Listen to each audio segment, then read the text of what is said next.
ആളില്ലേ? വേറെ ആരില്ലേ മോളെ ഇവിടെ? ഞാൻ പോരെ.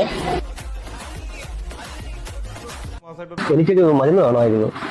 അതിനുള്ള ഞാൻ ഇവിടെ കട തുറന്ന് വെച്ചാണ്. ഏത് മരുന്ന് വേണം? എനിക്ക് ഈ ഉറക്കത്തിനുള്ള ഗുളിക വേണമായിരുന്നു. ഓക്കെ, ഇപ്പൊ തരാമേ. ഇനി ഓണരൂല. ടിങ്കി ടിങ്കി വാങ്ങി ഫാദർ ഹാസ് എ ഡോങ്കി. ഈ ഡോങ്കി ചെയ്ത് കൊടുക്കാം. 3 നേരം ആഹാരത്തിന് ശേഷം, ആഹാരത്തിന് മുമ്പും. പൈസ ഒന്നും വേണ്ട, സേവനമാണ് എന്റെ ലക്ഷ്യം. Okay, thanks, by.